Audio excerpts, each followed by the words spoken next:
Good morning, good afternoon, good evening, great Biafrans. This is Star News TV Biafra.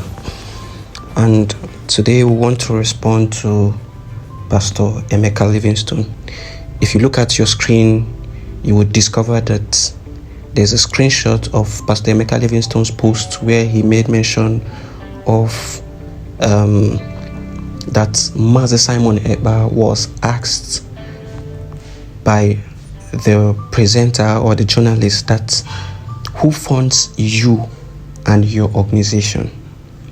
That is his claim. He claims that what the journalist asked Simon was who funds you and your organization. But if you listen to the video, you will realize that the presenter was saying who funds your organization. Just as it happens to anyone who, like, you want to say something and the next word you are trying to picture the next word, then you continue to say the same word you've been saying until you now get the next word you want to use. So it was now like who funds your organization. Now Simon responds, the Biafra people fund my organization. Now I would expect anybody who is a journalist and who believes that his question has not been answered properly to say, what about you? Who funds you? Or to respond to Simon and say, I meant you and your organization, not just your organization. But immediately Simon responds with, the Biafra people fund my organization. The presenter or the journalist accepted that and went forward with other questions. So what the journalist was saying in that situation was who funds your organization and not you and your organization. But of course, these people, immediately you are being sacked, they begin to look for something to nail the person. And this brings me to the conclusion that these people have nothing against Simon Ekpa. Because if they had something against Simon Ekpa, if they had something tangible against him, they would have brought it forward. But look at what they are doing. Look at how they are misbehaving online. You want to twist something. You want to twist something to suit your narrative just to bring someone down. That's evil. And coming from a pastor, you could see the level of wickedness in him. You could see the level of wickedness in him. I would post the video and play it like 2 or 3 times for everybody to hear what the journalist asked Simon.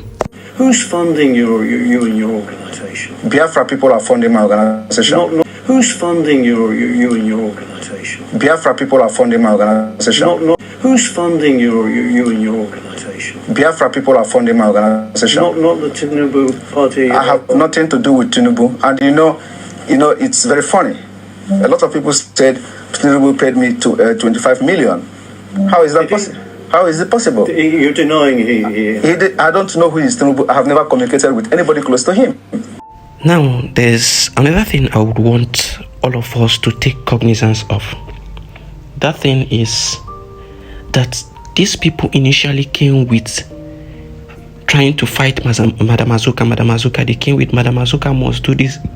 Madam Azuka is the problem. Madam Azuka is this and that. We are not fighting Simon. We are not against Simon. It is Madam Azuka that is doing this and that. And those of us who were in spirit, we looked into the matter and saw that these people are trying to come from the aspect of Madam Azuka to fight Simon. So we looked at it and we said, these people want to fight Simon. This is what they're planning. But they have looked at it. Simon does not have access to finance. He does not have access to all these things that they want to accuse or they want to hold hands on to accuse Simon. So they now went to Madam Azuka and said, Madam Azuka is embezzling funds. Now they are now redirecting it now to Simon, trying to attack Simon directly, who has nothing to do with the funds. They have now come out to begin to attack Simon, to begin to look for loopholes, to begin to look for where to attack Simon from. And that's why you see them going back to that video to say that Simon answered question of who funds you and your organization, whereas the presenter or the journalist was saying who funds your organization. Now, there's something I want to show you. This is a screenshot of a response from Emeka Livingstone to someone. You know, some of these people, they begin, you know, when you catch them red-handed, they now run to their vomit. The same DOS members and their errors that this man has been against, he has now run to now call them sensible Biafrans and reasonable Biafrans, because the person is attacking Simon directly. And this is where you would understand that these people's plan, their initial plan was to attack Simon. But when he comes out, he'll be telling you he's not attacking Simon, he's not against Simon, he is not, the person that he's attacking is Madam Azuka, to be accountable. But look at this, his response here. It shows that he's attacking Simon directly. For someone to attack Simon and say, expose the criminal, then he went ahead to say, thank you, or thank God we have reasonable people. It means he's in support of attacking Simon, and that is what he's doing. So you see these people, these are evil men. These are evil men. I never trusted all these people, pastors and whatever. I just stay on my lane. I don't do anything concerning it. I just stay on my lane and live my life the way I'm supposed to live it. A life that is straightforward, a life that is devoid of lies, a life that is compassionate, and, you know, wherever you see you can help, you help the needy. That is just my life. And when you look at these people, you begin to see signs and symptoms of evil, hatred. These are evil men. These are evil men. Now, I will allow the full clip of the interview that Simon posted to play, and for everyone to listen to the full clip and understand what is happening. Country, as far as I'm concerned, does not exist. Any country that does not respect the rule of law does not exist. You scared you might be killed? Not everybody. You know that. You can say that as well. Yes. There's a bounty on because your head. Because yes, there's a bounty on my head because Nigeria, because of the Islamic agenda in Nigeria. Whoever that rises up to say something that will, you know, make the life of the people to be better, they want to kill the person. They assassinate people every day. And today you see that there is a video that has been released by a man called Ikenga Imo, when an assassin invaded his house and they wanted to kill him. They are police officers. But if there is no CCTV, they will say unknown gunmen. These are the people that are causing all this crisis in Biafra land. But without that video, everybody has concluded that they are unknown gunmen. Today we have known them. What are the government doing about it? What are the international community doing about it? Every evidences that have surfaced anywhere about CCTV camera, it has always been security agent from the Nigerian state. Nobody is talking about that. That is what we are fighting against. We are defending ourselves, and we have armed ourselves to fight Nigeria till the last day. We have done it before. The only difference now is that today we have social media. If social media was there in the 1960s, somebody will do what I'm doing today. In those days, we have a man called Condemning. Condemning was broadcasting for Radio Biafra and was propagating Biafra stuff, but because there were no social media, so he would have done even what I'm doing today, I believe so. So this is what will make a difference. And my activities on social media is educating the people, telling them they are right, that you have a right to say no, and you have the right to say yes. Who's funding you and your organization? Biafra people are funding my organization. Not the Tinubu party. I have nothing to do with Tinubu, and you know, it's very funny. A lot of people said Tinubu paid me to 25 million. How is that possible? How is it possible? You're denying he did. I don't know who is Tinubu. I have never communicated with anybody close to him. Just like the way they forged the letter. The reason why this letter issued, Nigeria is a criminal country. They breed criminals, and that is what we are fighting against. You know, the reason why the letter on gets sorted out easily and fast was because it was against Finland, and Finland have to officially react to the letter, and the letter went viral. There are so many lies against me out there on social media. Nobody could come and say it is not true. Okay, so and those lies, when they continue to say it and maintain it, it becomes truth when nobody debunk it. You talk about criminals. Do you think the candidates for the presidency are criminals? They are all criminals, yes.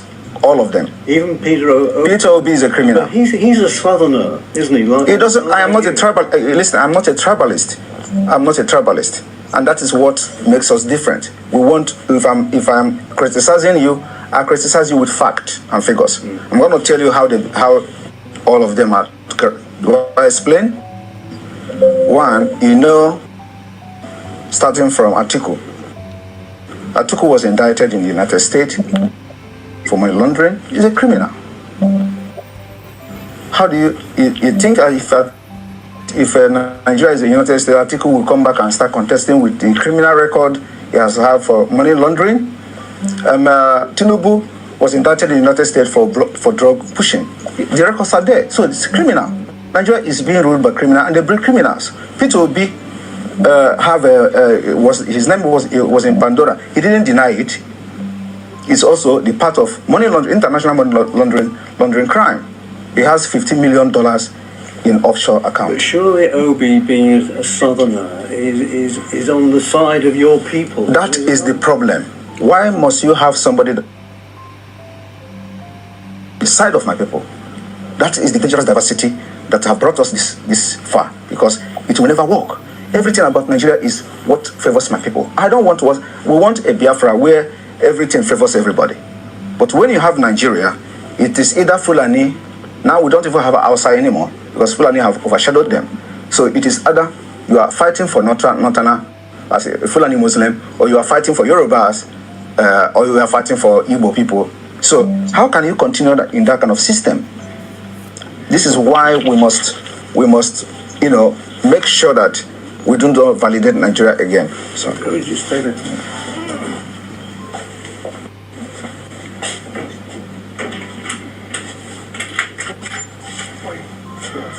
Yeah. No, yeah, cool. It's a meter. Yeah. Sorry, that's my security. Yeah. Right. What's your relationship with Mr. Kanu at the moment? Kanu is the leader of indigenous people of Biafra, and I regard him as my leader. Did you talk? Do you have contact with him? Well, we communicate somehow, but that's a confidential issue. Because you see, he's disavowed violence. He thinks he's made statements to say that everybody condemn violence. I condemn violence. Okay. I've always condemned violence. On social media, maybe you don't follow that. But where is the violence coming? Who are those committing the violence? They're the Nigerian state. And their intention is to use violence to blackmail what we're doing. And of course, you do not expect people who are Nigerians who are angry, who have lost hope. And the next thing you see from them is when you are hopeless, you become violent. So what is happening now is not caused by anybody. It is caused by the system itself.